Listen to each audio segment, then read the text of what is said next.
Returning to our top story, Energy Minister Chris Bowen has criticised the coalition's nuclear costings as a national embarrassment. Chris Bowen says Opposition Leader Peter Dutton is reckless and risky for assuming Australia will use less energy by 2050.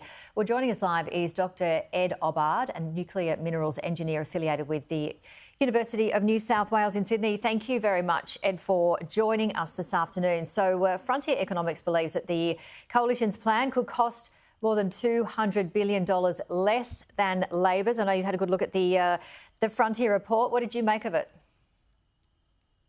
Yeah, I think it's very interesting. And above all, I'm incredibly pleased to see a serious attempt at costing a combined grid that incorporates nuclear and renewables. No one's ever tried to do that in Australia before. I think clearly the future is going to be a zero carbon grid where you have nuclear and renewables working together.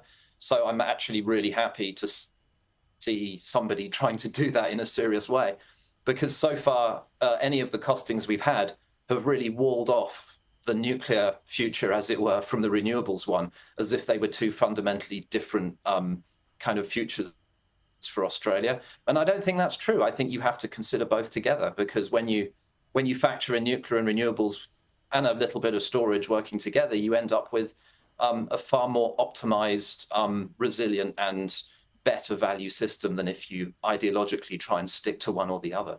So the engineering is winning out finally. I'm very pleased. You also spoke at the inquiry into nuclear power generation in Sydney on Thursday. What were some of the key takeaways that you mentioned? Oh, well, I was speaking with two other excellent nuclear lawyer, Helen Cook and also Rob Parker.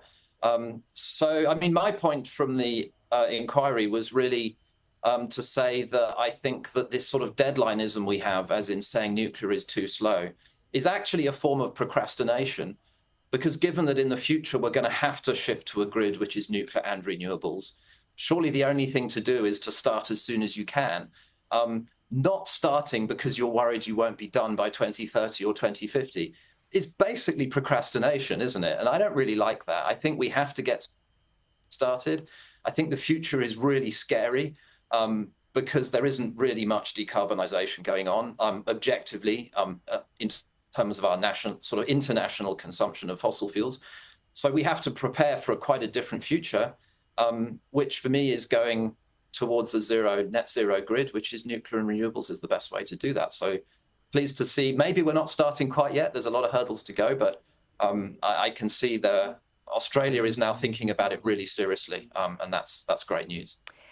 Not everyone, though, as we've been hearing, people are saying nuclear is not right for Australia. The cost, it's going to take too long. But I mean, you mentioned your thoughts on that in terms of the procrastination. We're going to be talking to a lot of politicians over the weekend on this very topic. But I want to get your expertise on nuclear, because there's a lot to talk about. AI, first of all, we are seeing so many countries increase their nuclear capabilities, including Japan, plenty more as well. You would know far more than I do. So tell us what you're seeing in the AI space overseas. Oh, specifically AI. So, well, the big four tech companies, most recently Meta, actually. So we've now got Meta, Google, Amazon and Microsoft all announcing in the space of about a year that they're going to use nuclear energy for their newest data centers.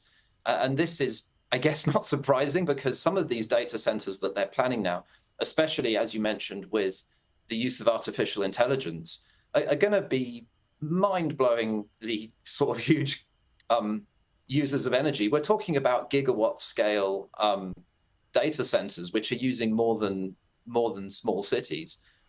So it's not surprising to me that these tech companies are now seriously considering how to get high availability, low carbon power for their data centers, and they're choosing nuclear. That's probably, well, there's been several big changes to the nuclear landscape this year, but that's one of the big changes, definitely, because they'll also it changes the economics of nuclear energy quite a lot, because they won't be building exclusively from debt. And really, much of the price of the capital cost of a nuclear plant is debt. So if you have companies with a lot of cash looking to invest in nuclear, it'll bring the cost down for everybody. Yeah, very interesting indeed. One big question as well many people are concerned about is the waste. What is the latest in technology with nuclear waste?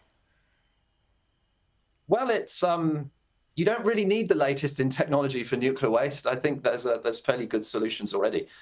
So various countries around the world, Finland, Sweden, are building nuclear waste repositories. Specifically, Finland are actually have a huge cavern under the ground where they're stacking, beginning to stack nuclear waste now. And it's extremely reliable. Nuclear waste properly stored is extremely stable. It's not an environmental issue simply because it's not in the environment.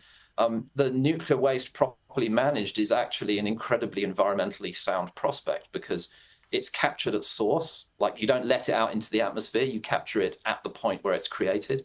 It has very low volumes, and it can be stored essentially forever in stable geological facilities. So technologically, nuclear waste is sorted.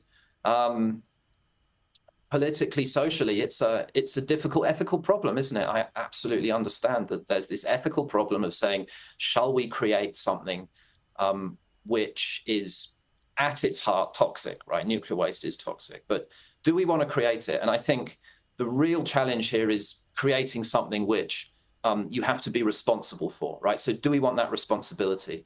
For me, the trade-off between having a solid energy system that enable us to survive the next 50 to 100 years, having the trade-off of having to take responsibility for the waste of that system is a trade-off worth making. It may not be for all people. Yeah, all right, and we do have to, we've got to wrap it up, but just quickly, we hear a lot about SMRs, small modular reactors, micro reactors, large reactors. Tell us about that technology. Well, the SMR, right? It's an exciting new name for what is actually a extremely well demonstrated technology, which is the small pressurized water reactor. I think really the correct way to think about SMRs is a new kind of business model rather than a completely new kind of technology. So the business model, right, is that you should be able to build a nuclear reactor in a factory rather than building it on site with welders and concrete pourers and fitters. Build it in a controlled environment on site, bring it to where you need it, put it together and use it, right? The actual root technology, the reactor, is not really new. The business model is.